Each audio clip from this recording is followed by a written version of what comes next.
Bien. ¿Se ve bien ahí la presentación? ¿Se comparte bien? Sí, profe. Bueno, Sí, profe. les decía recién que el tema de hoy, como ven allí en la presentación, es patrimonio, bienes y cosas.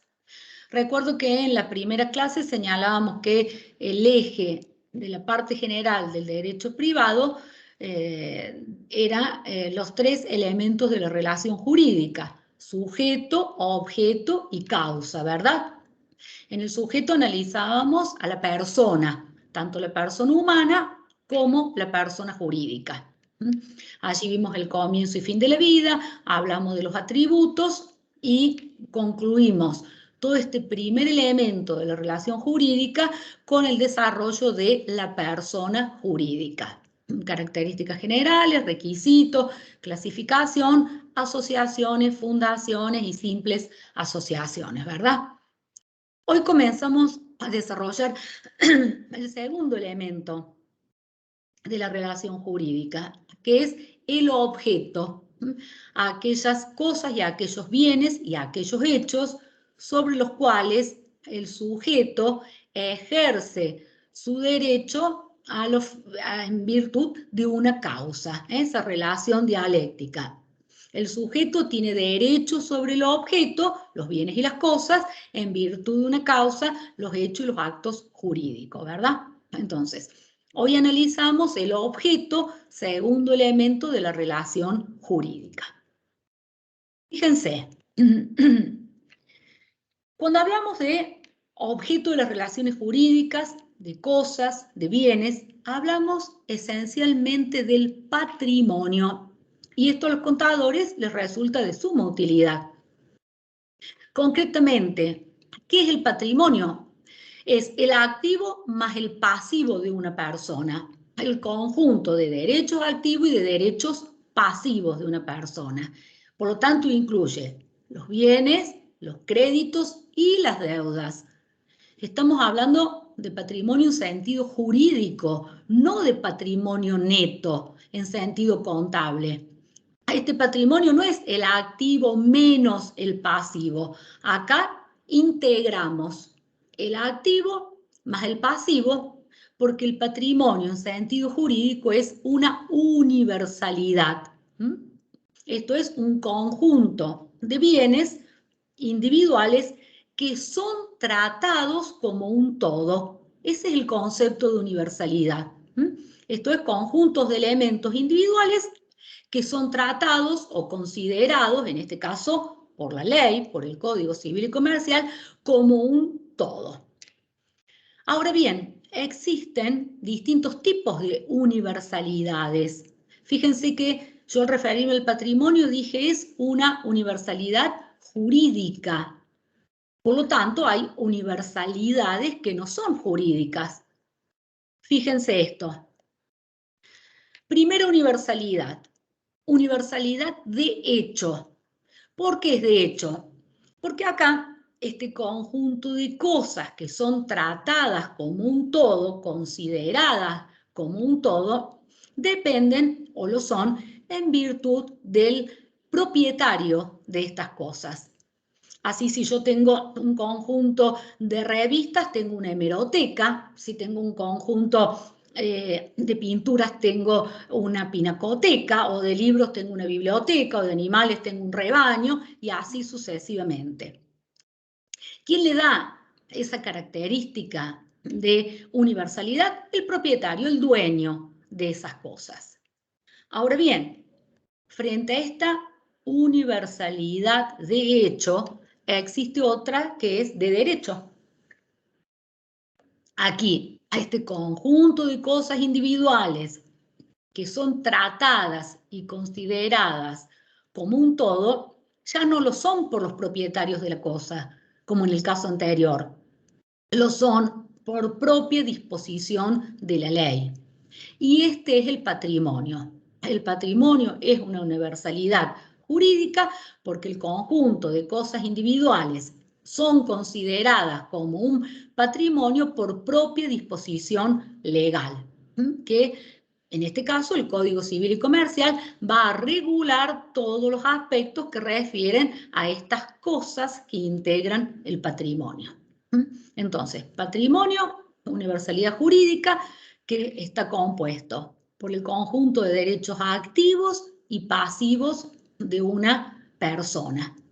Esta universalidad está prevista en la propia norma, en el propio Código Civil y Comercial, a su turno en el Código Civil de Vélez. ¿Qué caracteres podemos señalar del patrimonio? Fíjense, por un lado la necesidad. Se dice que el patrimonio es necesario.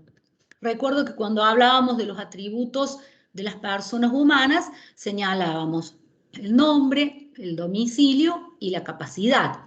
Y yo le dije, el patrimonio hoy ya no es un atributo de la persona humana, pero sí lo es de la persona jurídica. En la unidad anterior, ustedes han desarrollado todo lo referente a la persona jurídica y ahí han visto que necesariamente la persona jurídica tiene que tener un patrimonio. Por lo tanto, esta necesidad o necesariedad es propia de la persona jurídica. Es un carácter propio del patrimonio como atributo de la persona jurídica. Otro de los caracteres del patrimonio es que es único. ¿Único por qué? Porque no puedo tener más de un patrimonio. Ahora bien, esto lo señalábamos, recuerdo cuando hablábamos del nombre. Yo le decía, el nombre es único como atributo. Ahora, puedo tener hasta 3 nombres de pila. Puedo tener el apellido de uno o de los 2 progenitores y el apellido compuesto de ellos, y así sucesivamente.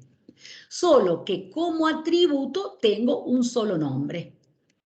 Bien, ¿qué pasa con la unidad o el carácter de unidad y de unicidad en el patrimonio? El patrimonio es único por cuanto tengo un solo conjunto de derechos activos y de derechos pasivos. Pero existen algunas excepciones que son los denominados patrimonios especiales.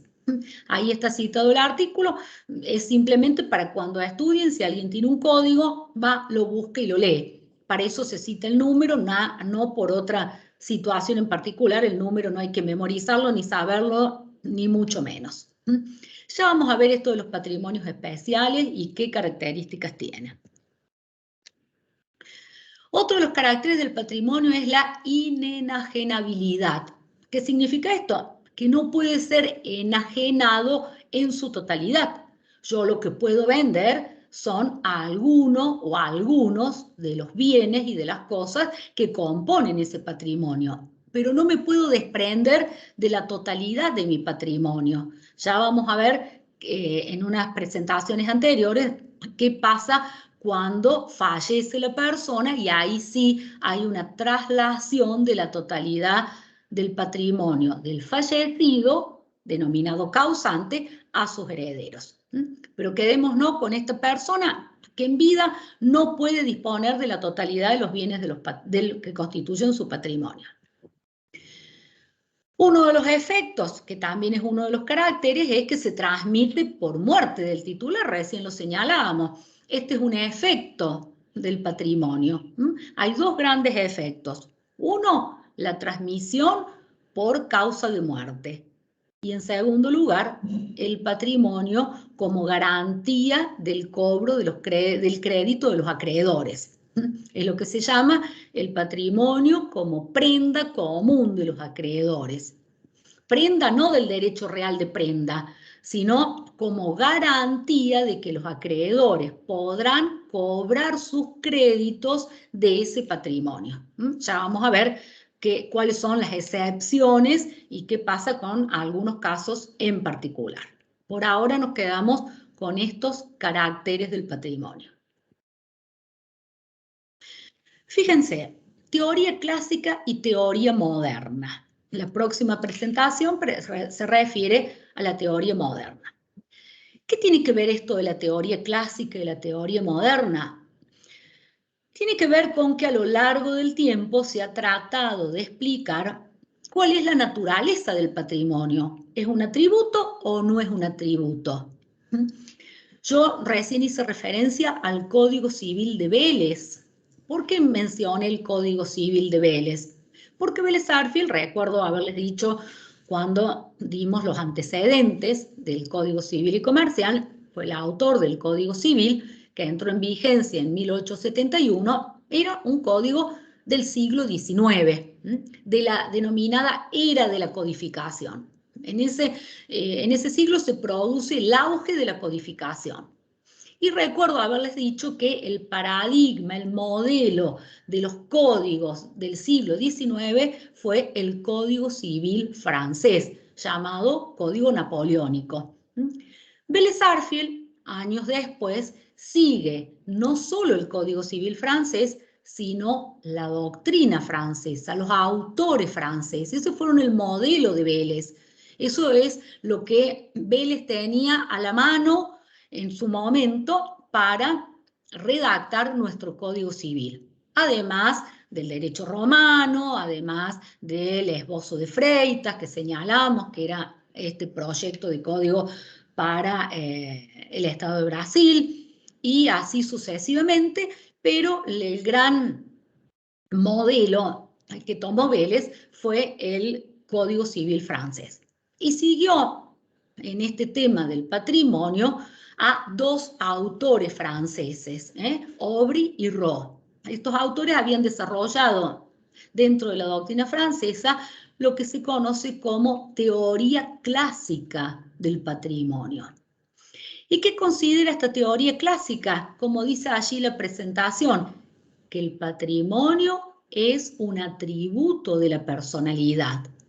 Nosotros ya hoy estamos abandonando esta teoría clásica. Pero fíjense, dentro de la teoría clásica, de lo que fue el Código de Vélez, ya no estrictamente lo que es nuestro Código Civil y Comercial, las consecuencias eran estas. En primer lugar, que solo las personas humanas, en aquel momento denominadas personas físicas, y las personas jurídicas tenían un patrimonio, por cuanto el patrimonio, objeto de la relación jurídica, no podía existir sin un titular, sin un sujeto que fuese titular de ese patrimonio, que fuese propietario de esos bienes y de esas cosas, ¿no? También era un requisito, una característica, una condición, la necesariedad, por cuanto si era considerado un atributo de la personalidad, toda persona necesariamente tenía que tener un patrimonio. Ahí aparece el carácter de necesario. Es considerado para la teoría clásica el patrimonio como una universalidad jurídica, una universalidad de derecho, en el mismo sentido que lo consideramos actualmente. También comparte la característica de la unicidad. ¿Qué significa esto? Que el patrimonio es único, de modo que ninguna persona puede tener más de un patrimonio. Toda persona tiene solo un patrimonio y todo lo que ingresa ese patrimonio, y todo lo que sale o egresa lo hace desde ese patrimonio. Ya vamos a ver cómo esto de la unicidad hoy se ha vuelto un poco más flexible. Es inenajenable en su totalidad, ya lo señalábamos. Una persona no puede enajenar la totalidad de sus bienes.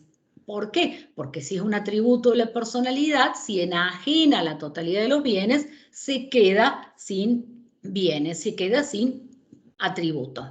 Por lo tanto, solo puede enajenar bienes determinados que salen de ese patrimonio, pero no la totalidad. Y por último, el patrimonio también dentro de la teoría clásica es considerado una garantía para que los acreedores puedan hacer efectivo su crédito. De allí esto de el patrimonio como prenda común de los acreedores, que no significa ni más ni menos que el patrimonio es la garantía para que los acreedores puedan cobrar sus créditos. Vamos a la teoría moderna. Recuerdo que cuando hablamos de codificación yo les dije, frente a este paradigma, este modelo de código civil francés del siglo XIX, de la era de la codificación, en el siglo XX aparece otro modelo, y ese modelo es el Código Civil alemán. Esta teoría moderna no es ni más ni menos que elaboración de la doctrina alemana. Y ya no nos habla del patrimonio como un atributo de la personalidad. Nos habla del patrimonio como un conjunto de bienes afectados a un fin determinado. Y admite qué cosa, esto que comienza a aparecer y se va desarrollando con más ímpetu en el siglo XXI, que es la aparición de patrimonios especiales. Entonces, frente a este patrimonio general, comienzan a aparecer patrimonios especiales que en la doctrina alemana son conjunto de bienes destinados, afectados a un fin determinado.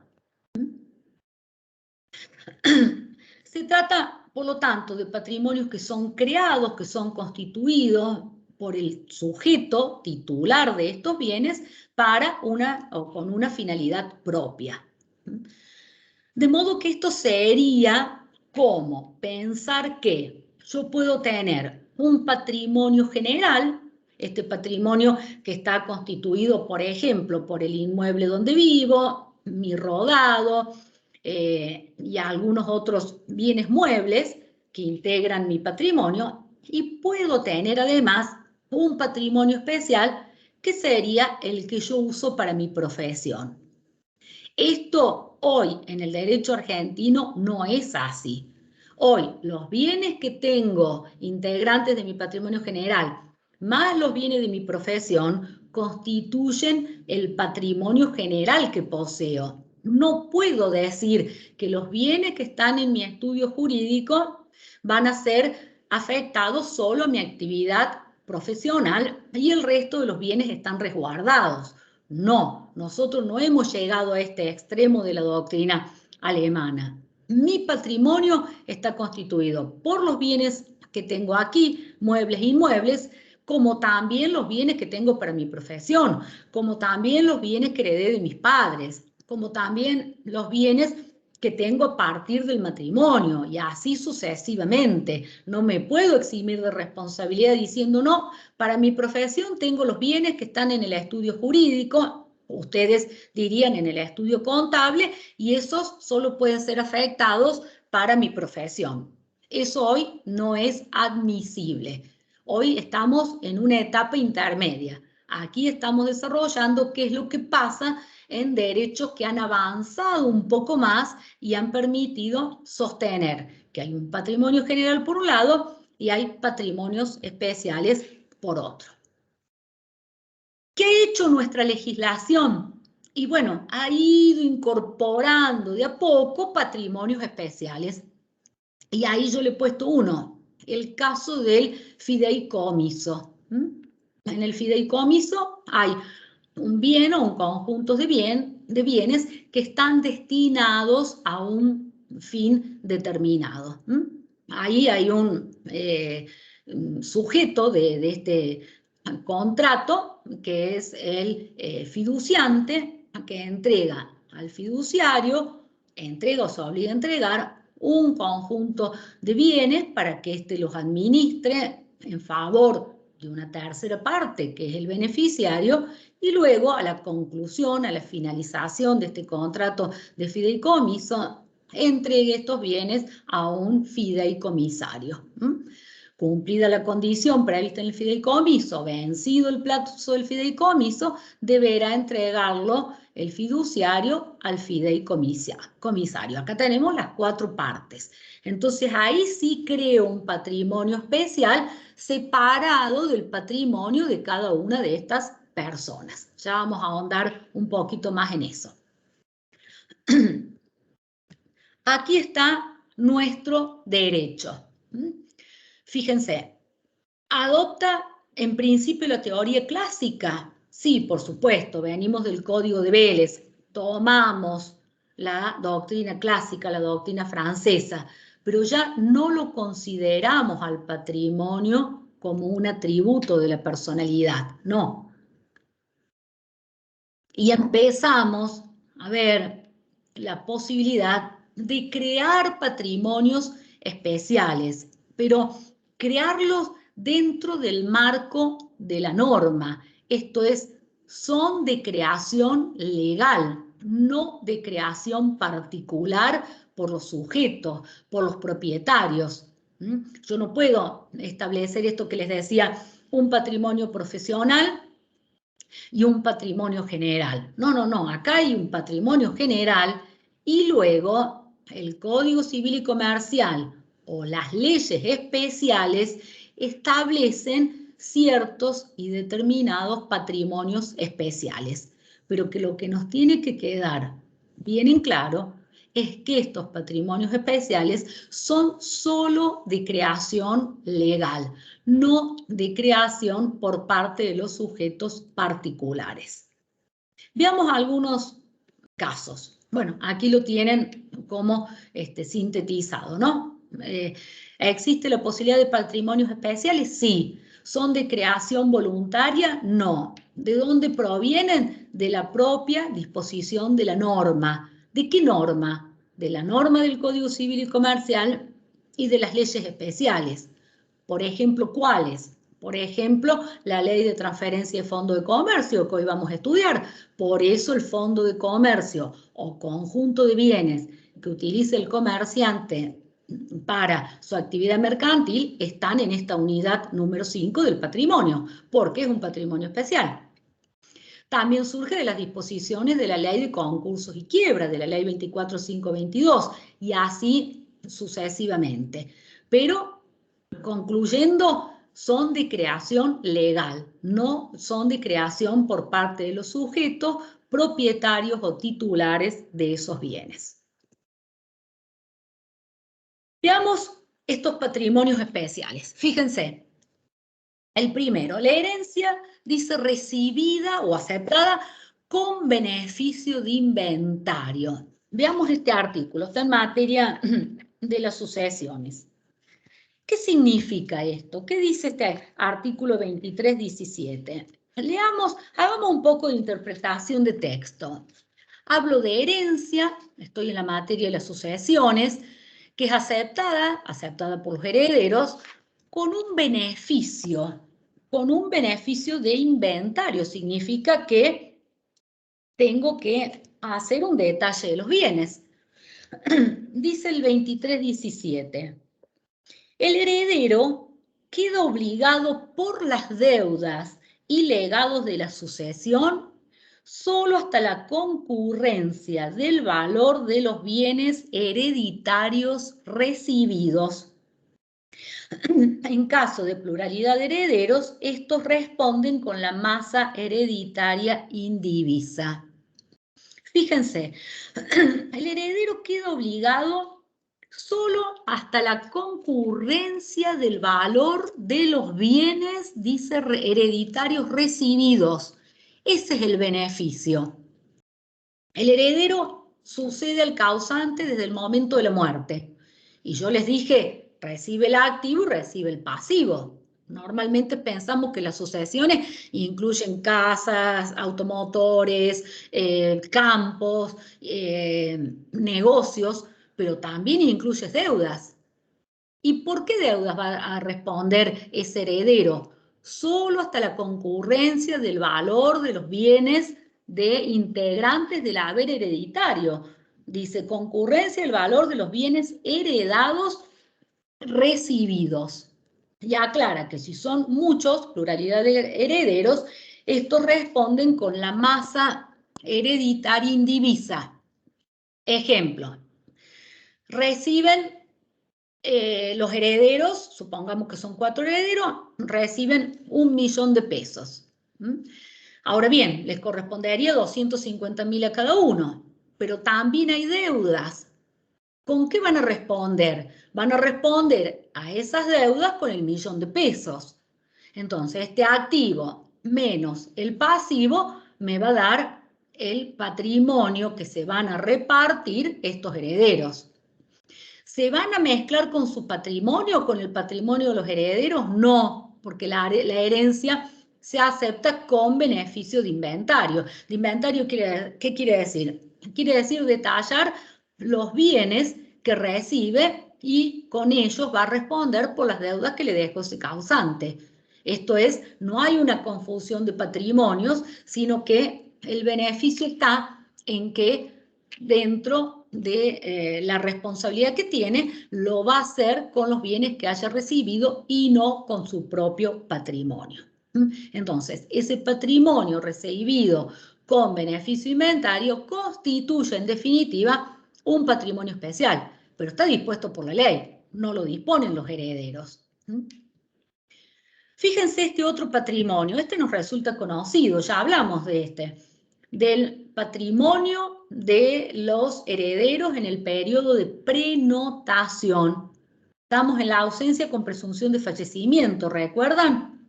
Primer periodo, periodo de prenotación. Duraba 5 años o hasta que el ausente cumpliese los 80.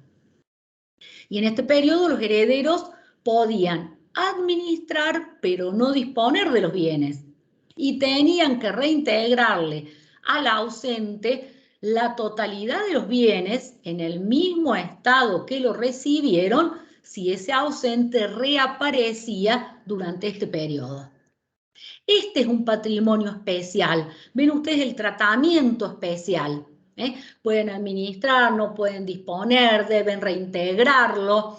Dura 5 años o 80 años que cumpliese el ausente y así sucesivamente. ¿Dónde está contenido esto? En los artículos que tienen allí citados, 91, 92, es de creación legal, no es de libre autonomía de la voluntad de las partes. Está fuera del principio de autonomía de las partes y está creado por disposiciones de la propia ley.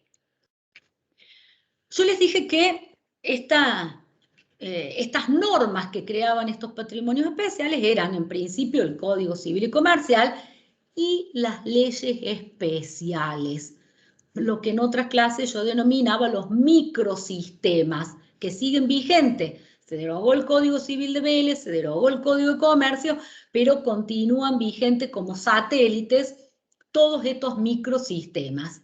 Y aquí tienen uno de ellos, la Ley 24.522, que es la Ley de Concursos y Quiebras. ¿Por qué? Porque la masa de bienes del fallido, del quebrado, pasa a ser administrada por un funcionario de la quiebra, que es el síndico, para todo el proceso concursal o falencial. Entonces, esta masa de bienes que van a la quiebra y de la cual es desapoderado el quebrado a partir de la sentencia de quiebra, constituye un patrimonio especial afectado a pagar a los acreedores de la quiebra. El contrato de fideicomiso, al que me refería recién, ahí tienen el artículo, y otro patrimonio especial, el patrimonio que está, o los bienes, perdón, que integran el Fondo de Comercio. Ahí está el número de la ley, la 11.867, es una ley de muy pocos artículos que ya vamos a desarrollar porque es tema del día de hoy. Bien, yo les decía que el patrimonio tiene dos grandes efectos de contenido económico, por supuesto.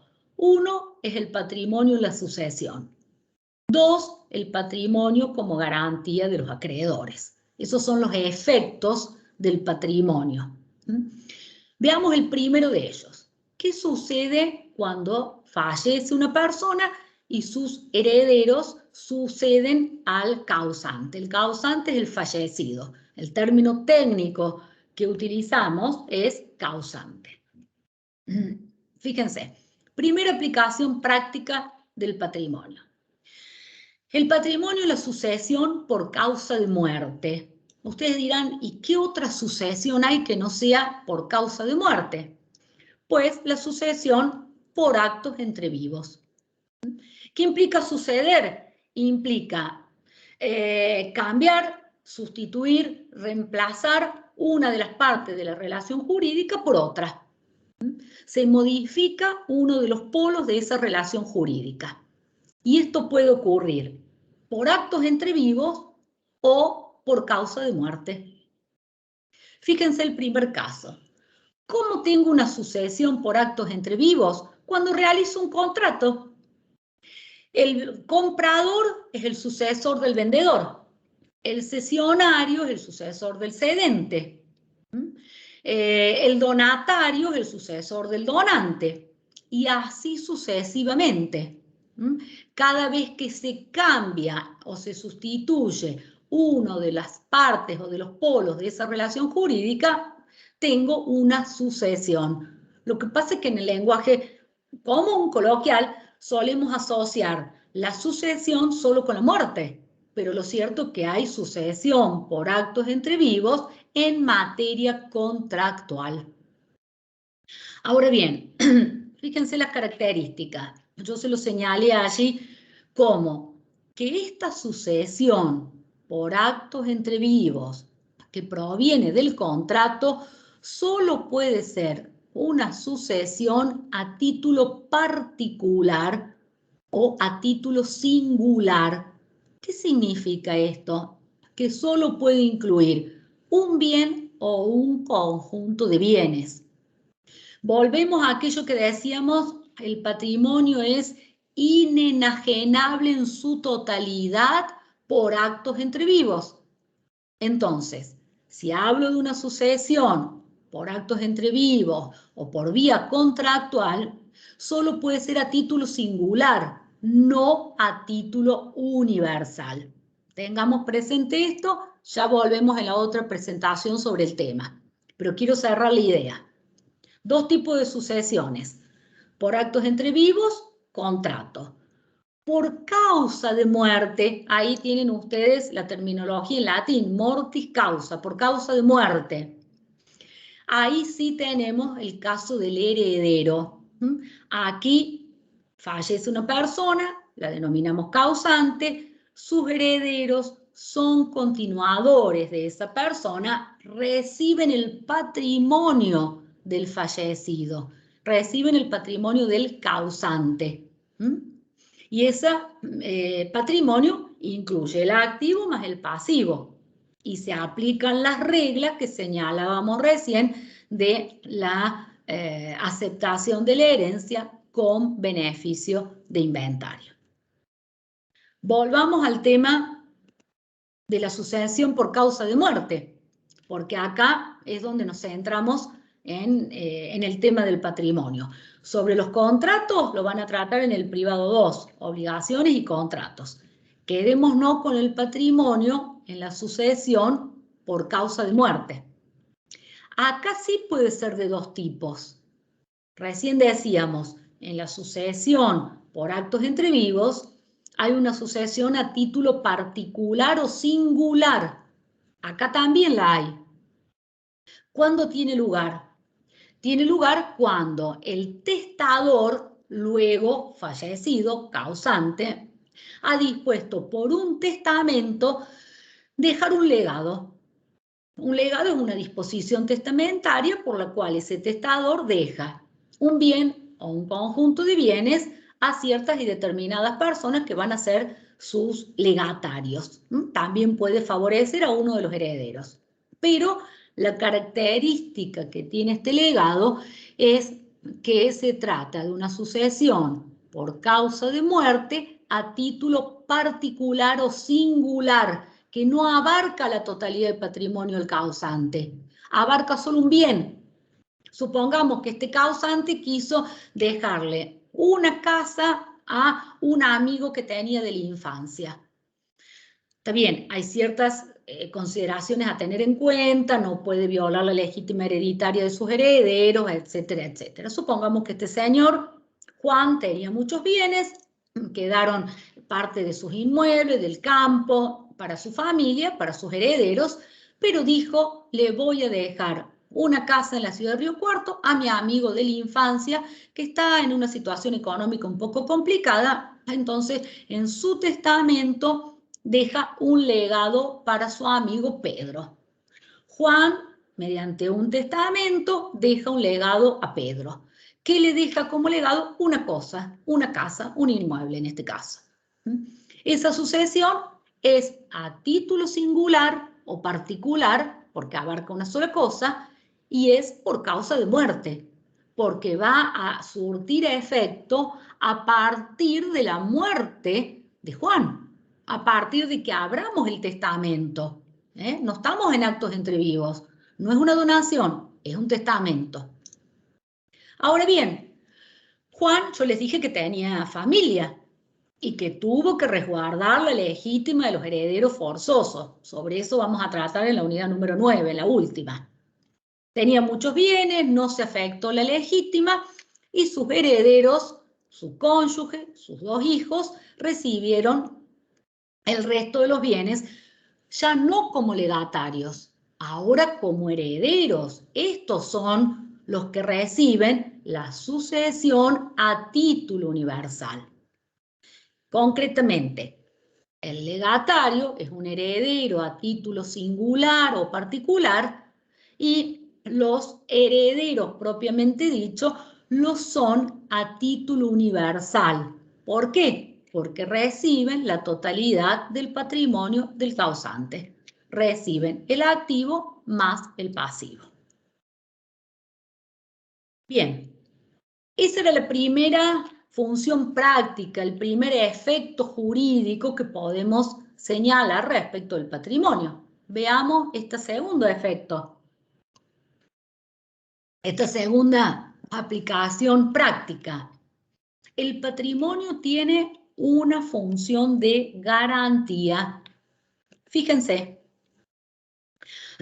principio general, está en el artículo 242. Está entrecomillado, por lo tanto significa que es textual de la norma. Tiene puntitos suspensivos, significa que continúa la norma, no termina allí. La leo textualmente. Todos los bienes del deudor están afectados al cumplimiento de sus obligaciones y constituyen la garantía común de sus acreedores. Ahí está la regla. Es de buena técnica jurídica que primero enunciemos la regla y después enunciemos la excepción. Acá está la excepción. Dice, con excepción de aquellos bienes, quiere decir, que este código, el Código Civil y Comercial, o las leyes especiales declaren inembargables o inejecutables. Fíjense ustedes, la regla está en el 242, pero resulta que hay bienes que son inembargables y hay bienes que son inejecutables. Veamos qué dice el 743, que es correlativo del 242. Fíjense, el 743 dice, bienes que constituyen la garantía. Los bienes presentes y futuros del deudor constituyen la garantía común de los acreedores, de sus acreedores.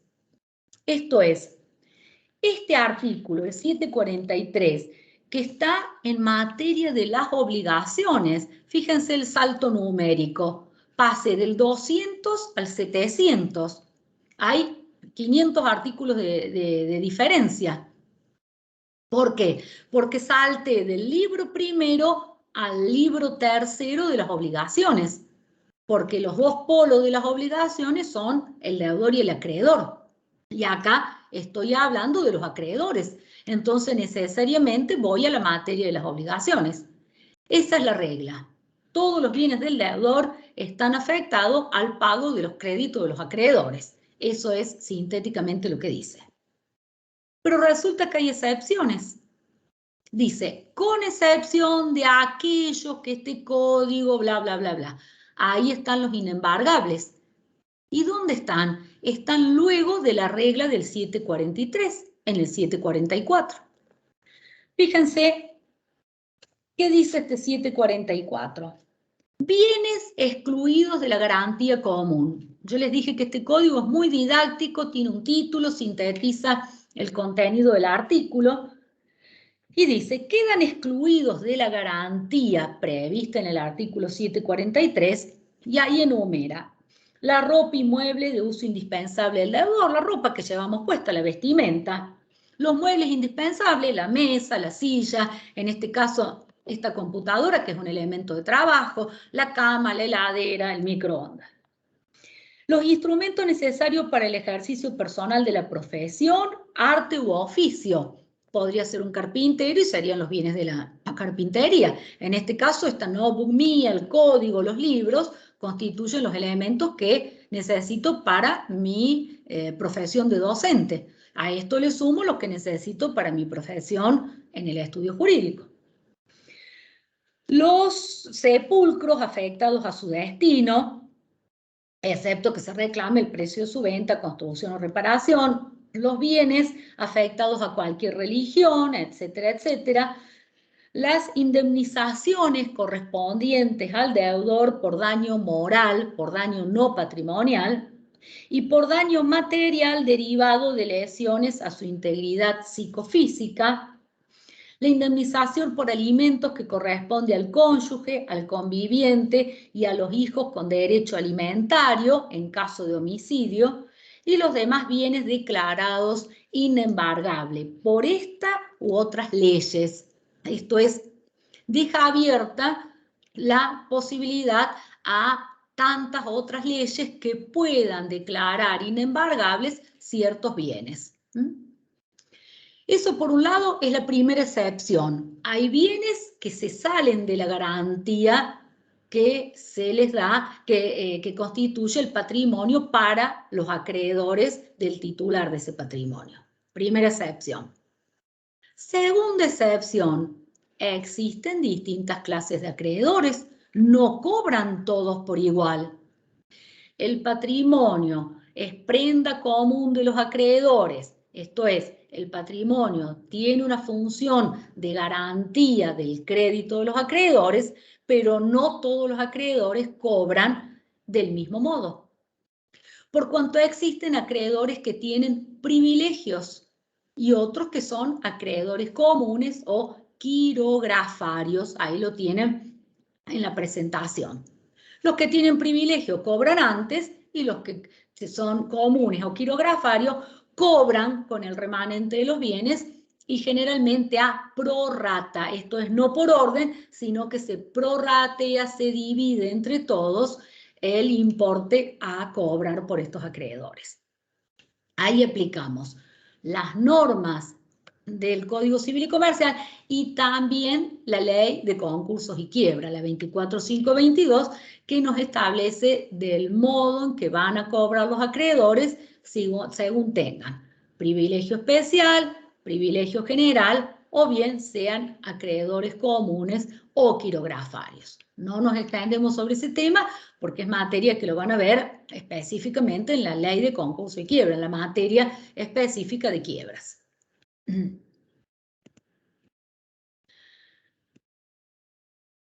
Fíjense, segunda parte, continuación del artículo 42. También es textual, tiene puntos suspensivos porque significa que hay una parte, que es la que leímos hace un rato, y que acá continúa.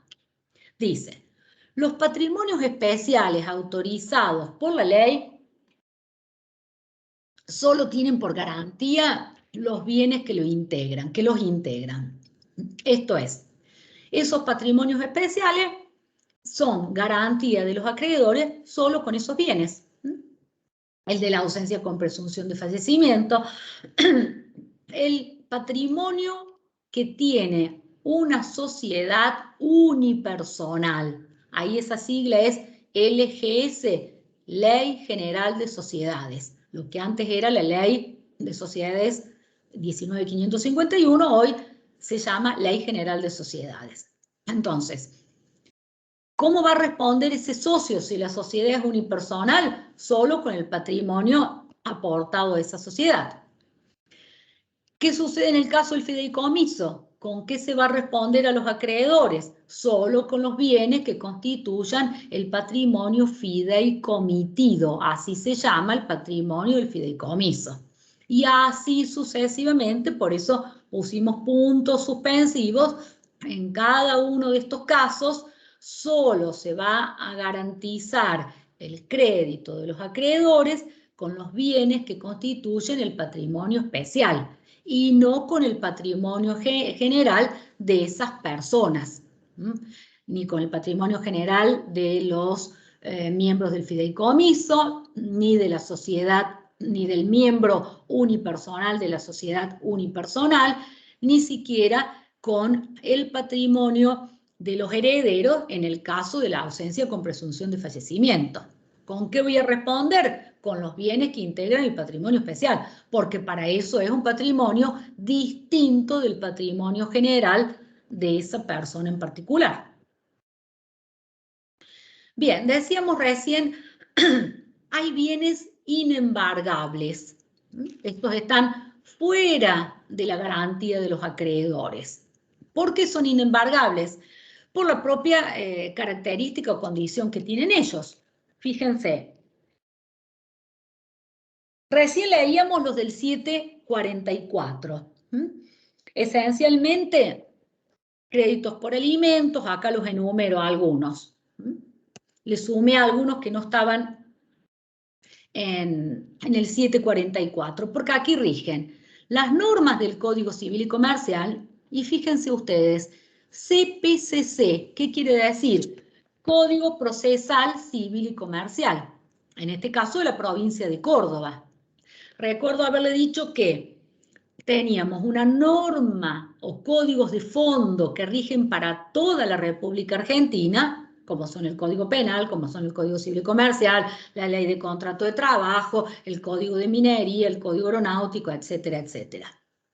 Pero que las provincias, ustedes lo saben por derecho público, al tiempo de la sanción de la Constitución, se reservaron y no delegaron a la Nación ciertos aspectos, como por ejemplo el dictado de los códigos procesales o de procedimiento.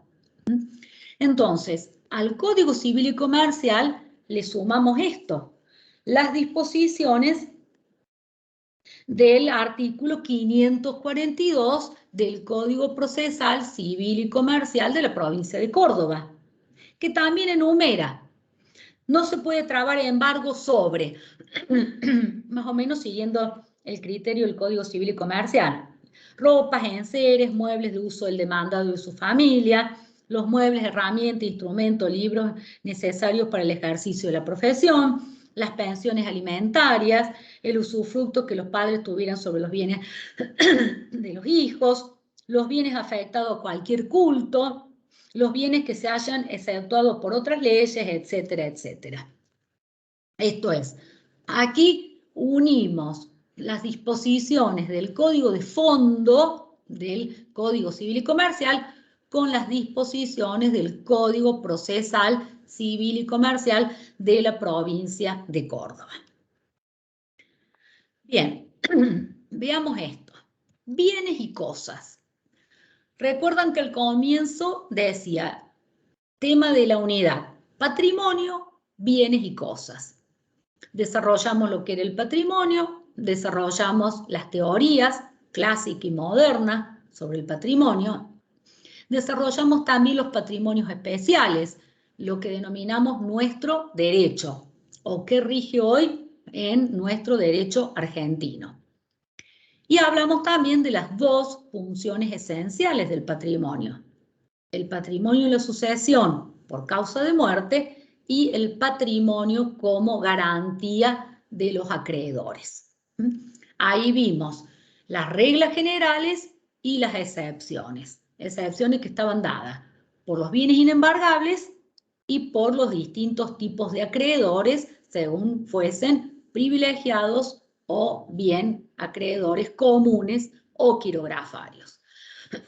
La segunda parte de esta unidad está relacionada a los bienes y a las cosas que constituyen este patrimonio. Vean, ¿Qué son los bienes? Perdón, cambié el orden, por eso quedaron de este modo.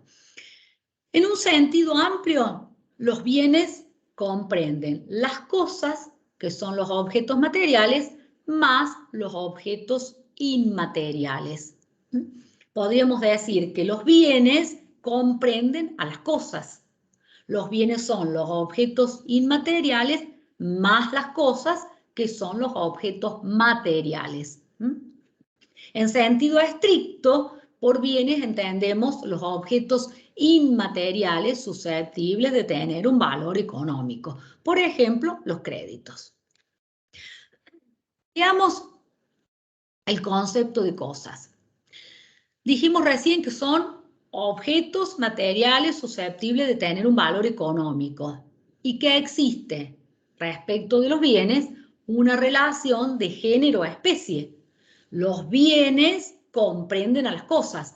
Podríamos hacer un círculo mayor que diga bienes y dentro de ese círculo incluiríamos un círculo más pequeño que diga cosas.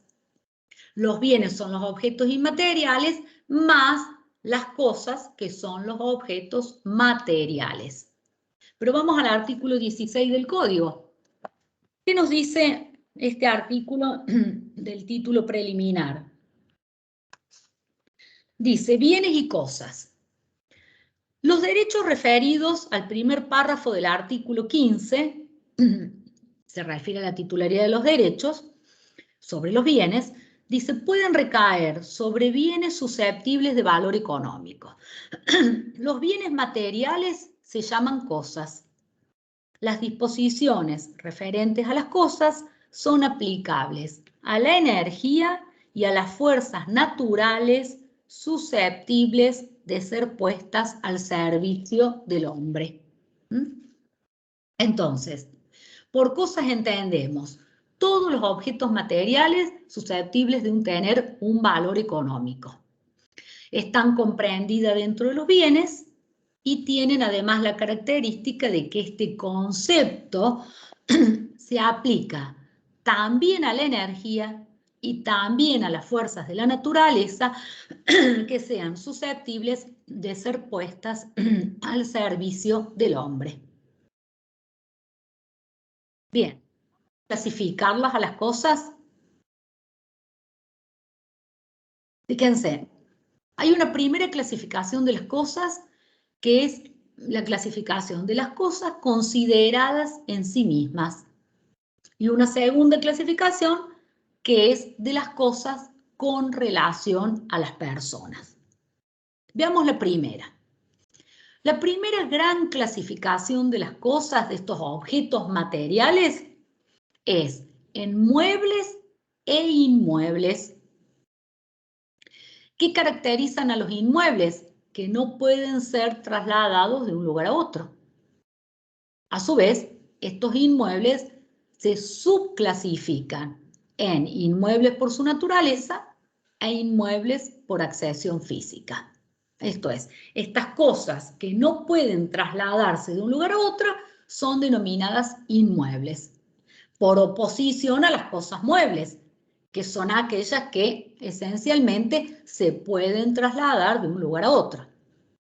A su vez, estos inmuebles son inmuebles por su naturaleza, como nos dice el artículo 225, cuando se trata de cosas incorporadas al suelo de una manera orgánica y también a aquellas que se encuentran bajo el suelo sin el hecho del hombre. Esto es, son por su naturaleza porque son ni más ni menos que el suelo mismo y todo lo que forma parte de él, pero también lo que está incorporado a él de manera orgánica y lo que está debajo del suelo, pero con una condición, que esté debajo del suelo sin el hecho del hombre. Ejemplo, si yo encuentro un tesoro, esta es una cosa que está debajo del suelo, pero puesta por el hombre. Entonces ya no es un inmueble por su naturaleza. conserva el carácter de cosa mueble. Ahora bien, existen otros inmuebles que ya no son el suelo y las partes orgánicas del suelo, ni lo que está debajo del suelo, sino que se trata de cosas que están adheridas al suelo con carácter de perpetuidad. Y esos son los inmuebles por accesión física. Veamos lo que nos dice el 226. Inmuebles por accesión. Son inmuebles por accesión las cosas muebles que se encuentran inmovilizadas por su adhesión física al suelo con carácter perdurable. Yo les dije a perpetuidad. En este caso, los muebles forman un todo con el inmueble y no pueden ser objeto de un derecho separado sin la voluntad del propietario. Imagino un edificio, imagino una casa. Se trata de cosas muebles que se adhirieron al inmueble con carácter de perpetuidad. De perpetuidad no significa que un día no puedan ser derrumbadas, pero como regla general yo coloqué esta serie de ladrillos, hierros, cimientos para tenerlo allí con un carácter permanente. Por eso dice con un carácter perdurable. Ahora bien, en sentido contrario, supongamos que fue la feria rural y la exposición rural en la ciudad de Río Cuarto y yo puse un stand, este año prohibido, pero bueno, imaginemos una etapa en que no hay restricciones, yo llevé mi stand, vendo artesanías y me instalé allí a vender mis productos. ¿Eso es un inmueble por accesión física? No, porque no tiene carácter perdurable en los términos del Código Civil y Comercial. Solo iba a durar en ese predio mientras durase la exposición rural. Luego lo levanto y me voy a otra feria. Entonces, todas aquellas construcciones que no tienen carácter de perdurabilidad no son inmuebles por accesión física. Conservan, por lo tanto, el carácter de cosas muebles. ¿Y qué son, por definición, las cosas muebles? Son cosas muebles todas aquellas que pueden trasladarse de un lugar a otro por sí mismas, los semovientes, los animales, o por el hecho del hombre, un vehículo, un rodado. Dice el 227. Son cosas muebles las que pueden desplazarse por sí mismas o por una fuerza externa. Me gustaría leer, antes que pasemos esta presentación, la última parte del 226 que dice: no se consideran inmuebles por accesión las cosas afectadas a la explotación del inmueble o a la actividad del propietario. En una época se hablaba de, recuerdo, el sillón del odontólogo que estaba adherido al inmueble, entonces era considerado un inmueble, o se planteaba la duda si era un inmueble por accesión física o conservaba el carácter de mueble. Bueno, el 226 en el último párrafo deja claro que no son consideradas inmuebles, por lo tanto son muebles todas aquellas cosas que están puestas en el predio para la explotación del predio, o bien las cosas que están puestas en función de la profesión de la persona, de la actividad o profesión del propietario del inmueble. Bien, entonces, primera gran clasificación, inmuebles y muebles. Los inmuebles se subclasifican en inmuebles por su naturaleza e inmuebles por accesión física. Veamos otra de las clasificaciones de las cosas. Fungibles y no fungibles. ¿Qué significa? La fungibilidad. Una cosa es fungible cuando puede ser reemplazada por otra de la misma especie y calidad. Un individuo de esa especie es idéntico a otro individuo de la misma especie y calidad. Por lo tanto, puedo sustituir una por otra. Dice el 228. No, 228 no, 232.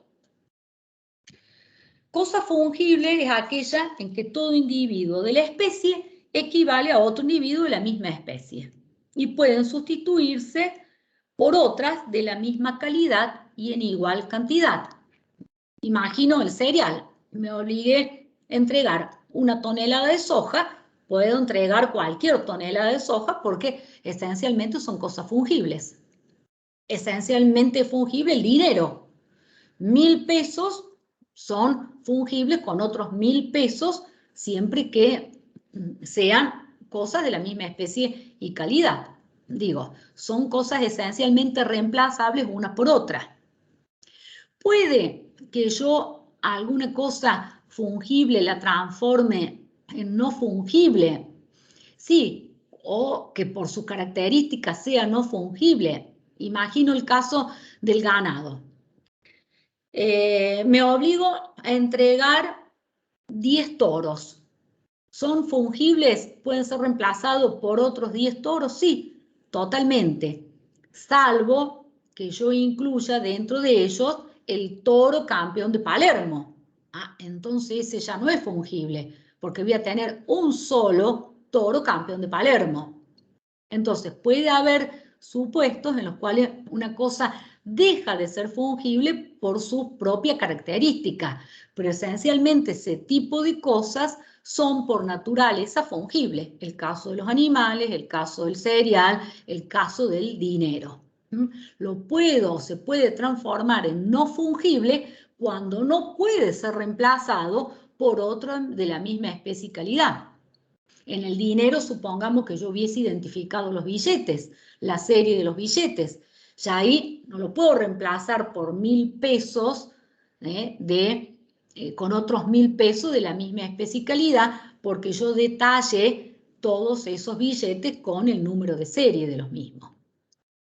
Pero esencialmente lo que nos tiene que quedar en claro es que toda esta clasificación nos va a servir para la materia de las obligaciones y para la materia de los contratos.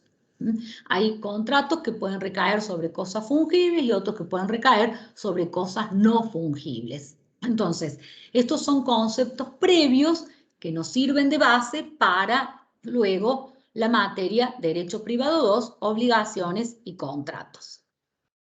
Veamos otra clasificación. Consumibles y no consumibles. Una cosa es consumible cuando se extingue con el primer uso que hago de ella.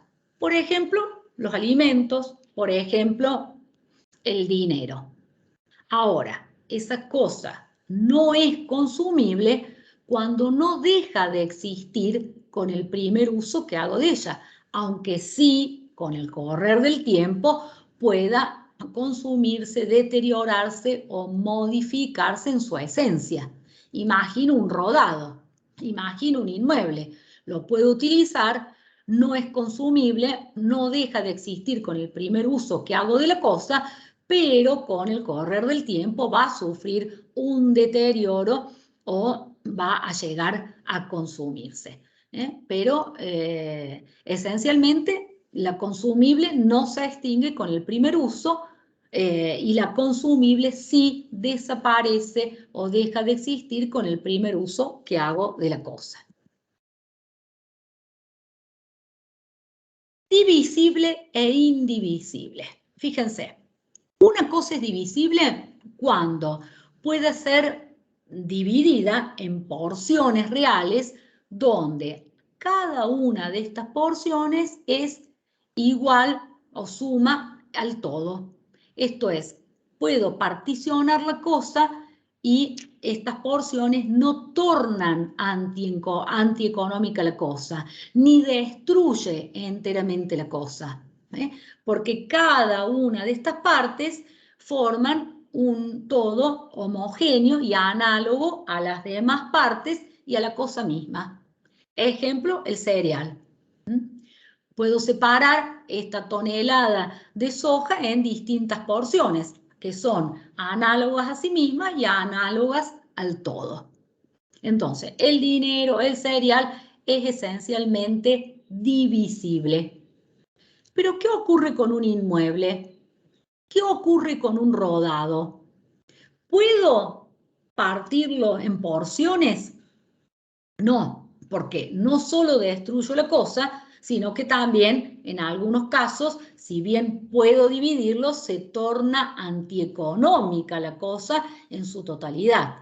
Entonces, esto es lo que nos marca cuando una cosa es divisible y cuando es indivisible. Esto también tiene aplicación para la materia de las obligaciones. Hay obligaciones que recaen sobre cosas indivisibles y por lo tanto no pueden ser cumplidas por varias personas, sino entregando esa única cosa. Ejemplo, un animal, ejemplo, un vehículo, ejemplo, un inmueble. Yo le agregué una clasificación, más adelante está, pero veamos esta, porque agregué una clasificación que no está en el Código Civil y Comercial. Principales y accesorias. Una cosa es principal cuando puede existir por sí misma y es accesoria cuando su existencia y su propia naturaleza depende o está determinada por otra cosa a la cual accede o por otra cosa de la cual depende. ¿Qué dice el 229?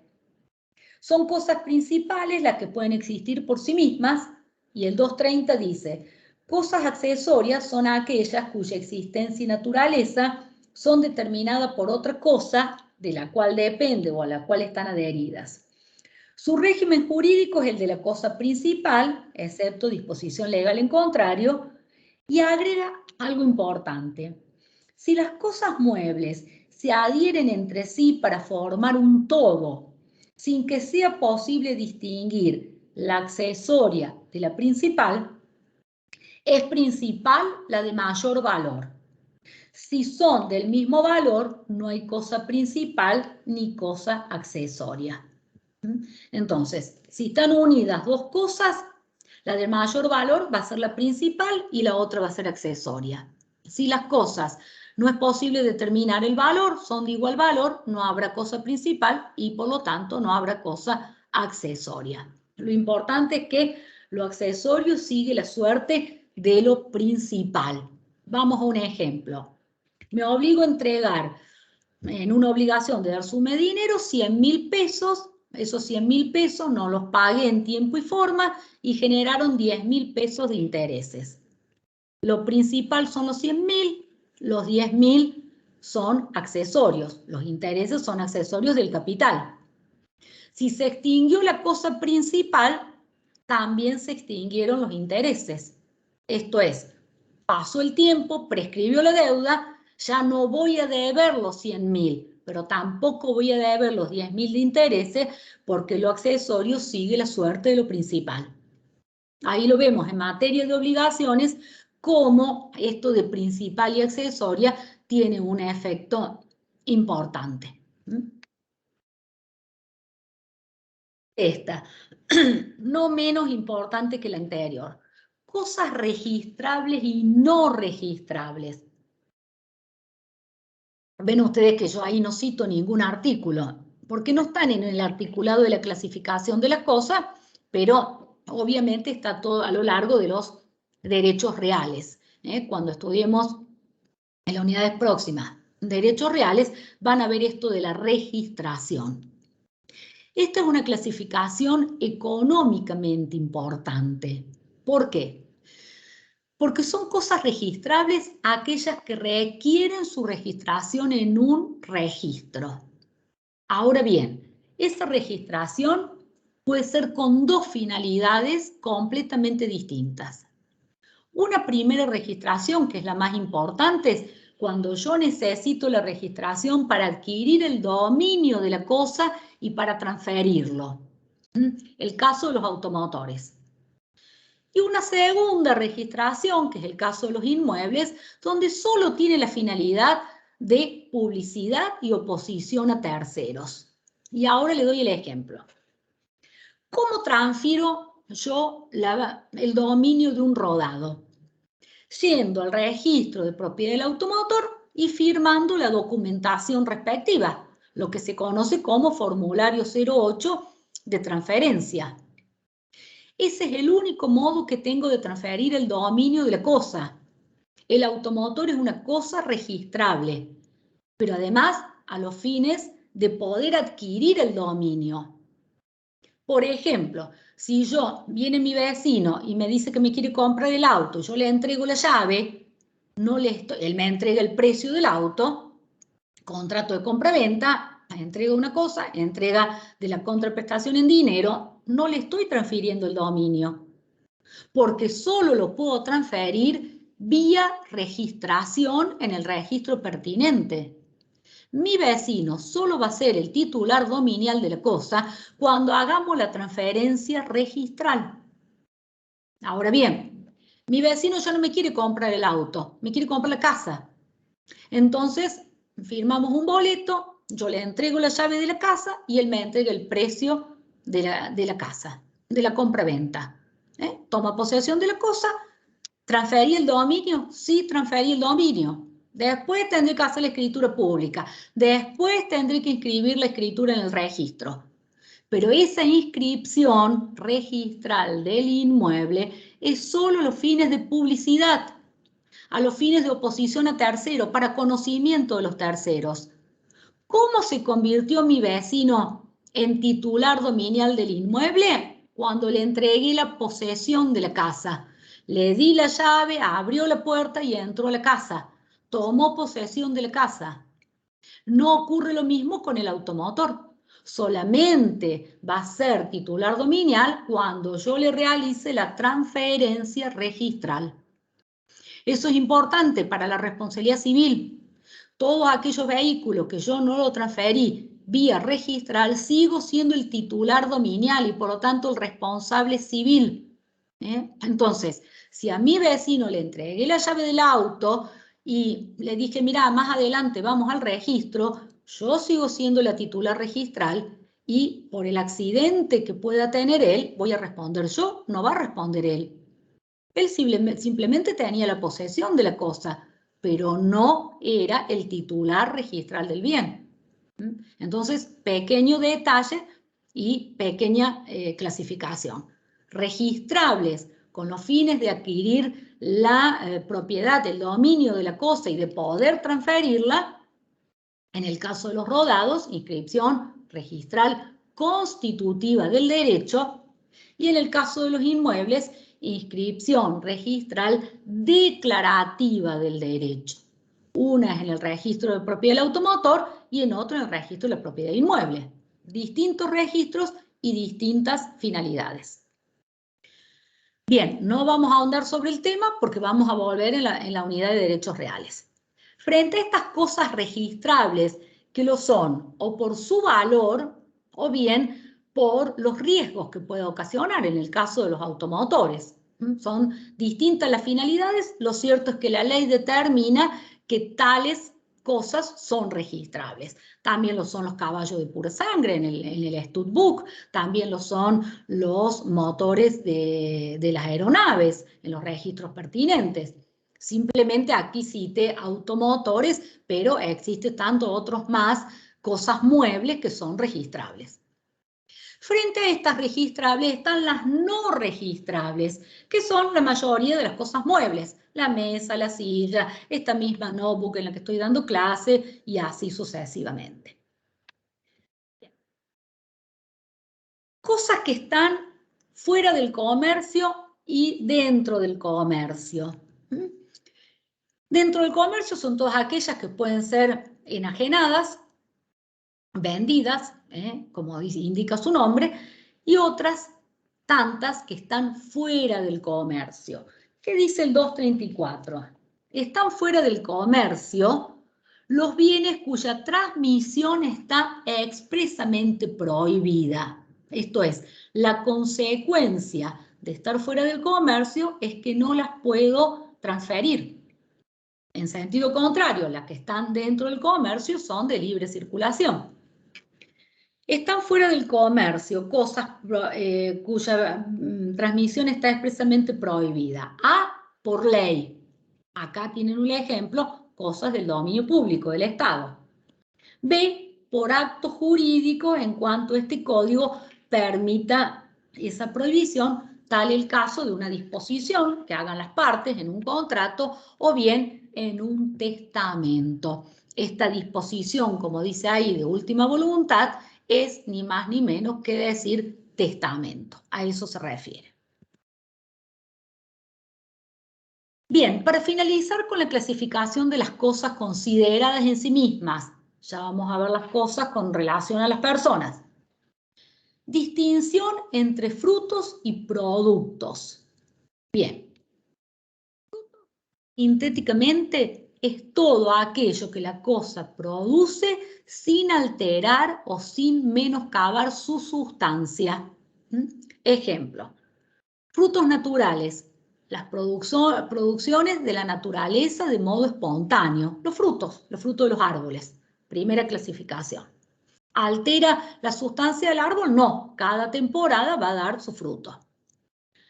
Frutos industriales, aquellos que se producen por la industria del hombre, por la actividad del hombre, o bien por el cultivo de la tierra, el caso de las cosechas. ¿Altera la cosa en sí misma? No, vuelvo a sembrar y vuelvo a cosechar. Y finalmente los frutos civiles, estos que ustedes van a utilizar en su actividad profesional. Los intereses son el fruto del capital. Los alquileres son la renta de un capital. Esto es, los frutos civiles son las rentas que la cosa produce. Alquileres, intereses, etc. Ahora bien, en todos estos conceptos veíamos cosas que se producían sin alterar la sustancia de ese bien. Ahora, frente a estos frutos aparecen los productos, que es todo aquello que la cosa produce, pero menoscabando su sustancia. La leña de los árboles, el mármol o los minerales de una cantera o los metales que pueda sacar en el caso de la minería. Esto es todo aquello que yo extraigo de la cosa, pero que en consecuencia van a producir la alteración, el menoscabo y hasta luego la desaparición de la propia cosa. Entonces, en el fruto no altero la sustancia, en el producto altero la sustancia. ¿Dónde aplicamos este concepto de frutos y productos? En materia de obligaciones, en materia de contrato, en materia de derecho de familia, en el régimen de comunidad de bienes gananciales. Por ejemplo, los frutos de los bienes propios son gananciales. Si yo tengo un campo, lo recibí por herencia de mis padres, ese es un bien propio. Lo reciba antes de estar casada, después de estar casada, sigue siendo un bien propio. Pero resulta que como estoy casada, el fruto del campo, esto es el alquiler, yo lo tengo alquilado, el arrendamiento es ganancial. Mi marido me va a decir, repartamos este alquiler porque los frutos de las cosas propias, de los bienes propios, son gananciales. La cosa sigue siendo propia, pero lo que produce sin alterar su sustancia, por eso di el ejemplo, la cosecha, en este caso podría, o el arrendamiento, la cosecha si yo lo trabajo, el arrendamiento si lo tengo alquilado, es ganancial. Y ahí sí tengo que repartir con mi cónyuge el producido o el fruto de la cosa. La cosa sigue siendo propia, pero el fruto es ganancial. Digo, para que veamos aplicaciones prácticas que ustedes como contadores, cuando tengan que liquidar impuestos, cuando tengan que asesorar a un cliente, tendrán que ver qué es propio y qué es ganancial. Y ahí tendrán que distinguir si es un fruto o es un producto. Vamos a la última clasificación, bienes con relación a las personas. Hay tres tipos de bienes. Hasta ahora veníamos clasificación de las cosas consideradas en sí mismas. Les dije, hay una segunda clasificación de los bienes con relación a las personas. Y ahí distinguimos tres tipos de bienes. Bienes del dominio público del Estado, bienes del dominio privado del Estado y los bienes de los particulares. Los bienes de los particulares son los bienes que tenemos cada uno de nosotros, se aplican las reglas que veníamos viendo hasta recién, pero lo que nos interesa ver son los bienes del dominio, tanto público como privado del Estado. Imagino que ustedes ya algo conocen del tema porque han tenido derecho público, por lo tanto saben cuáles son los bienes del dominio público del Estado. ¿Por qué digo que algo saben? Porque en esta enumeración que da el artículo 235, ahí la tienen en pantalla, el mar, los ríos, los lagos, los arroyos, el espacio aéreo, las calles, las plazas, estos son todos bienes públicos del dominio público del Estado, que tienen la característica que no se aplican las reglas del Código Civil y Comercial, las reglas del derecho privado, se aplican las reglas del derecho público. Aquí está la normativa del 237 que nos remite al derecho constitucional y al derecho administrativo. Fíjense, dice determinación de las cosas del Estado. Los bienes públicos del Estado son inenajenables, inembargables e imprescriptibles. Mientras no estén desafectados del dominio público, tienen estos caracteres. Las personas tienen su uso y goce. Sí, son bienes del Estado que los particulares tenemos en principio el uso general y el goce gratuito de esos bienes. Sujeto a las disposiciones generales y locales, porque pueden ser bienes del Estado nacional, provincial o municipal. Y agrega la Constitución Nacional, la legislación federal y el derecho público local determinan el carácter nacional, provincial o municipal de los bienes enumerados en los artículos 235 y 236. Ven ustedes que estos bienes tienen una finalidad de utilidad pública. Por lo tanto, por eso los particulares tenemos el uso y goce. ¿Y qué tiene el Estado?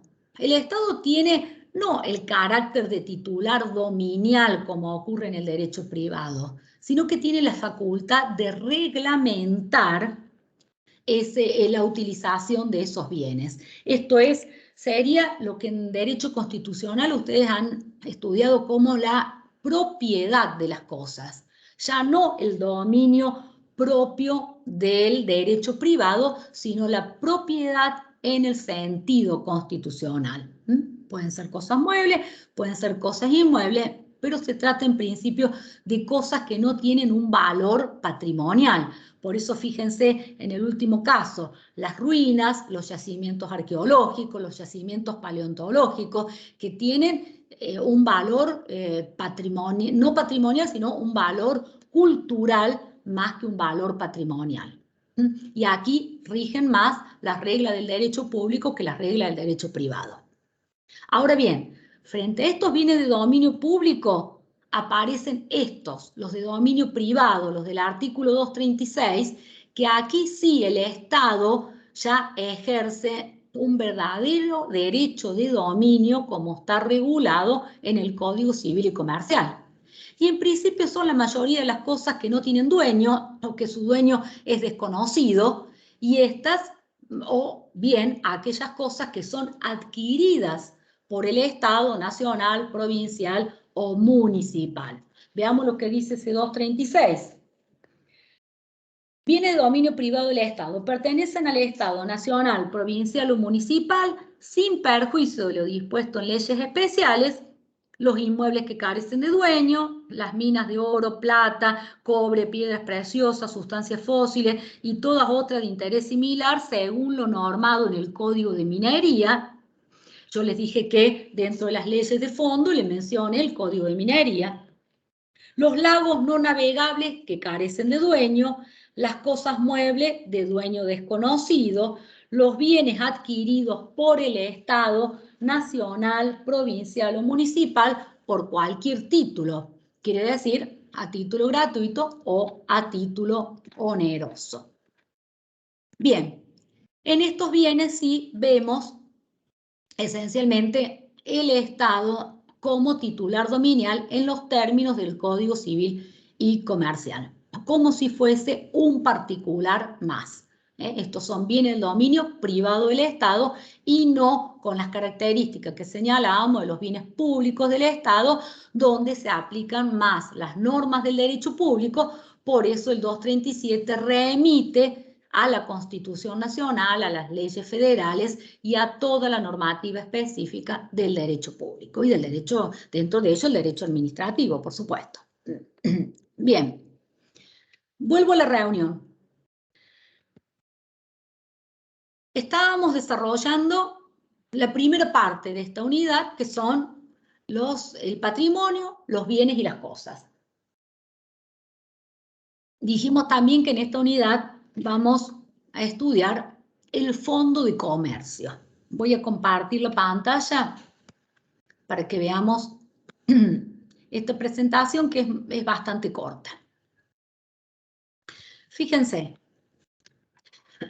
transferencia de fondo de comercio. Ley 11.867, esta es una ley que tiene ya varios años, fue sancionada en el año 1934, y que regula un procedimiento. ¿Un procedimiento para qué? Para transferir un fondo de comercio. La pregunta es, ¿qué es un fondo de comercio? Un fondo de comercio es el conjunto de elementos materiales e inmateriales que tiene una persona humana, comerciante, o una persona jurídica para el desarrollo de la actividad mercantil. Veamos el ejemplo. Yo tengo cerca de la casa de mis padres un vecino que tiene un kiosco. Entonces me pregunta, me dice, como vos sos abogada, te quería hacer una consulta. Yo quiero vender este kiosco. ¿Me podés hacer un contrato de compra-venta? Porque apareció mi primo que me lo quiere comprar. Primera respuesta que le voy a dar. Mire, don Pedro, que es mi vecino de mis padres, usted no puede vender este kiosco porque es un fondo de comercio. No lo puede vender por un contrato de compra-venta. Sí lo va a poder vender mediante un procedimiento especial que fija una ley especial, que es esta ley que acabamos de mencionar. Entonces le voy a decir, mire, don Pedro, usted tiene en este fondo de comercio distintos elementos. Fíjense, yo ahí le enumeré muebles y útiles, era un kiosco, tenía muebles y útiles, puede ser que sea un negocio más grande, tenga maquinarias, materias primas, la mercadería del kiosco, las propias instalaciones. Esos son todos los elementos materiales. Pero resulta que hay importantes fondos de comercio que incluyen elementos inmateriales muy importantes. Imagino marcas, patentes, los diseños de industriales, el nombre comercial, la enseña comercial, los títulos honoríficos. Resulta que ganó el Mangrullo de la popularidad, la cinta azul de la popularidad, un montón de premios comerciales. Todo eso valoriza el fondo de comercio. Son elementos inmateriales. Y el valor llave. Ustedes han visto que a veces se publica en el diario o en las redes, vendo llave de negocio ubicado en tal lugar. No es la llave de la puerta, no vendo la llave del negocio. Lo que está vendiendo ese titular del fondo es el valor llave. ¿Y qué es el valor llave? Es el prestigio, es el buen nombre. Algunos autores extranjeros dicen, es la posibilidad de que los viejos clientes sigan viniendo a nuestro negocio. Eso tiene que ver con el prestigio, con la fama, con el buen nombre del negocio. Muchos comercios, muchos fondos de comercio ya tienen poca mercadería, la situación económica no le iba bien y se han quedado con pocos elementos. Pero tienen un buen nombre, tienen prestigio. Entonces puede que valga más el valor llave que cualquiera de los elementos materiales que tenga ese fondo de comercio. Ahora bien, yo a mi vecino le voy a decir, mire, don Pedro, vamos a tener que hacer una nota enunciativa donde diga lo siguiente. Fíjense. Dice, el enajenante entregará, don Pedro le quiere vender a su primo Joaquín. Pedro le va a entregar a Joaquín una nota enunciativa de los créditos adeudados. ¿A quién le debe? Con nombre y apellido de los acreedores, el monto de los créditos y la fecha de vencimiento de los créditos. Así que le digo, don Pedro, vamos a hacer esa nota enunciativa. Una vez que lo tengamos, vamos a tener que dar publicidad. ¿Cómo lo vamos a hacer? Bueno, mire, vamos a publicar edictos por 5 días en el boletín oficial. El boletín oficial es el diario de publicaciones legales de la provincia de Córdoba. Y le voy a explicar. Mire, don Pedro, cuando se venzan esos 5 días de la publicación de edicto, va a comenzar a correr un plazo de 10 días donde sus acreedores, los que denunció usted en la nota enunciativa o cualquier otro que acredite ser titular de un crédito, va a poder oponerse. Uy, me va a decir don Pedro, pero qué problema, Analia, ¿qué hago si se oponen los acreedores? Bueno, le voy a decir, don Pedro, usted tiene 3 posibilidades que ya las vamos a analizar. Pero, pasado estos 10 días, o bien transcurrido, digamos, el plazo para la oposición de los acreedores, o trabado de embargo en un plazo que establece la ley, que ya lo vamos a determinar, recién usted va a poder firmar con su primo Joaquín el instrumento definitivo de venta. Y ese instrumento va a ir al registro público. Se va a inscribir en el registro público. Entonces, nota enunciativa, luego publico edicto por 5 días, vencidos los 5 días, comienza un plazo de 10 días para que los acreedores se opongan y luego sale el instrumento definitivo de venta que se inscribe en el registro público. Ahora, la pregunta es, si se oponen los acreedores, esta preocupación que tenía Pedro, que me dice, ¿qué hago ahora si se me oponen los acreedores? No voy a poder vender. Yo le voy a decir, mire, no hay problema, usted tiene 3 posibilidades. Si se oponen los acreedores, lo primero que usted puede hacer es pagarle, desinteresarlo. ¿Cuánto le debo? 5.000 pesos, tome los 5.000 pesos, listo. Segunda posibilidad, no le quiere pagar, le voy a dar garantía, le voy a dar caución. Caución significa fianza. Le voy a garantizar su crédito con una garantía real, con un inmueble. En tercer lugar, Pedro me dice, no, a mí este acreedor no me resulta confiable, yo no le firmé ese crédito, no le voy a pagar, no le voy a dar caución, que vaya y que trabe embargo. ¿Qué va a tener que hacer Pedro? Van a tener que depositar en un banco oficial, el Banco de la Provincia de Córdoba, ese dinero del monto de ese crédito, pero el acreedor no se va a poder cobrar de ahí. Solamente va a poder trabar embargo. Va a poder garantizar su crédito con una medida cautelar que se llama embargo. Ahora, si durante esos 20 días no trabó embargo, perdió toda posibilidad. El procedimiento no se detiene. Yo le voy a decir, mire Pedro, usted no se preocupe porque sus acreedores no le van a impedir que usted transfiera el fondo. Solamente podrán trabar embargo, podrán cobrar, podrán obtener fianza, pero el procedimiento no se detiene. Si no se opusieron dentro de los 10 días, perdieron la oportunidad. Si no trabaron embargo dentro de los 20 días, perdieron la oportunidad. Esto es, ningún acreedor va a poder impedir la transferencia del fondo. Sí podrá garantizar su crédito. Finalmente, ¿qué sucede? Inscribí el instrumento definitivamente de venta en el registro público y con eso finalicé el trámite. Ahora yo le voy a tener que aclarar, mire Pedro, si usted no termina este procedimiento, la ley 11.867 establece una sanción muy grave. ¿Por qué?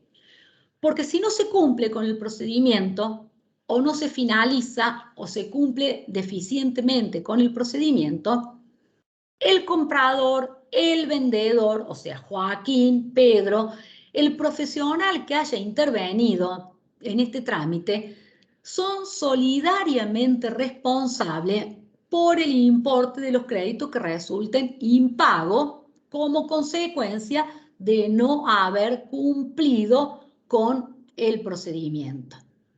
Entonces, la sanción que prevé este artículo 11 es muy grave, porque dice, las omisiones o transgresiones a la presente ley harán responsables solidariamente, quiere decir a todos, por la totalidad, al comprador, vendedor, martillero, escribano que los hubiesen cometido por el importe de los créditos que resulten impagos como consecuencia de aquellas, quiere decir de las omisiones y de las transgresiones, y hasta el monto del precio de lo vendido.